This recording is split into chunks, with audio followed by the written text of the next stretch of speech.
আমাদের আস্থা যার উপরে থাকবে যে who is giving his best is 100%। কোনো কোনো জায়গায় আমাদের মনে হয়েছে যে Saifuddin could have done little better. কপাল পুড়ল সাইফুদ্দিনের। জিম্বাবুয়ের বিপক্ষে শেষ ম্যাচে ডেথ ওভারে 19 রান দেওয়াটাই যেন কাল হয়ে দাঁড়ালো সাইফের জন্য। সাইফুদ্দিনের কাছ থেকে নির্বাচকদের চাওয়া পাওয়া ছিল ডেথ ওভারে যথেষ্ট ইয়র্কার বা ম্যাচের মোড় ঘুরিয়ে দিতে পারবেন এমন ডেলিভারি যেন করতে পারেন। তবে এই জায়গায় সাইফ ব্যর্থ হয়েছেন নির্বাচকদের মন রক্ষা করতে। বিপিএলে সাইফুদ্দিন যেভাবে নিজেকে মেলে ধরেছিলেন, জিম্বাবুয়ে সিরিজে জাতীয় দলের হয়ে সেভাবে নিজেকে মেলে ধরতে পারেননি বলে বেশ হতাশ হয়েছেন নির্বাচকরা। তাই তো সাইফুদ্দিনের বিকল্প হিসেবে তানজিব সাকিবকে দলে অন্তর্ভুক্ত করেছে বিসিবি। আর ওদিকে নির্বাচকরা সাইফুদ্দিনের জন্য শুভকামনা জানিয়েছেন যেন ভবিষ্যতে তিনি ভালো মতো নিজেকে গড়ে তুলতে পারেন। তানজিব সাকিব এবং সাইফুদ্দিনের মধ্যে আমাদের একটা ডিবেট মানে প্রতিদ্বন্দ্বিতা চলছিল। আপনারা জানেন যে বাকি তিনজন তো আমাদের কনফার্ম ছিলই। আমাদেরকে সাইফুদ্দিনকে দরকার হতো সেই পার্টিকুলার জায়গায়, সেই অ্যাসপেক্টে সে কতটুকু করতে পারে, ডেলিভার করতে পারে, সেটাই আমরা পরখ করে দেখেছি। এবং লাস্ট ম্যাচটাকে আপনি দেখবেন আমরা মাত্র 2টা সিমারে খেলেছি।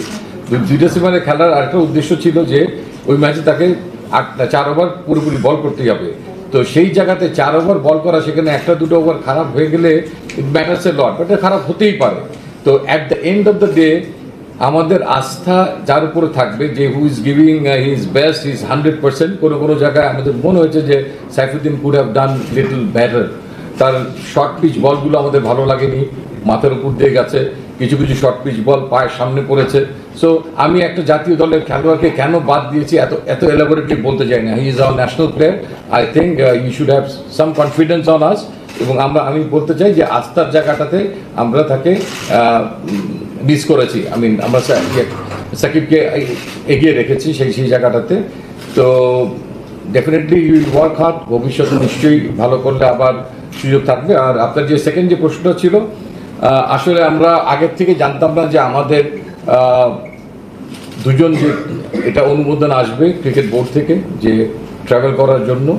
তো সেটা জানা থাকলে হয়তো বিবেচনায় নিতাম, বাট আমাদের কাছে একটা ছক ছিল যে কোন ছকের আলোকে আমরা এগোচ্ছি এবং কোন টিমটাকে নিয়ে আমরা ইউএসএতে যাব। সেই জন্যই আমরা চেয়েছি যে ম্যাক্সিমাম আমাদের সেই প্লেয়ারগুলোকেই খেলানোর জন্য, যারা ঠিক এই মুহূর্তে আমাদের মাথায় নেই, আমরা আসলে তাদেরকে খেলাতে চাইনি। নিজেও কিন্তু আক্ষেপ করেছি যে আসলে হয়তো অ্যাভয়েড করা যেত। তো আসলে অনেস্টলি আমাদের তরফ থেকে আমরা সুনির্দিষ্টভাবে কোনো সাজেশন দিইনি। আমরা শরীফুলের ব্যাপারে তার সঙ্গে কথা বলে তাকে উইথড্র করে নিয়েছিলাম, বাট 4th ম্যাচের আগে আমার ফার্স্ট 11 নিয়ে সেই ব্যাপারে কোনো আসলে টিম ম্যানেজমেন্টকে আমার দোষ দেওয়া ঠিক হবে না। এক্ষেত্রে আমরা সুনির্দিষ্ট কিছু তাদেরকে বলিনি। That is correct, that is very unfortunate যে জিনিসটা হয়ে গেল। হয়তো অ্যাভয়েড করা যেত, সবই ভাগ্যের লিখন।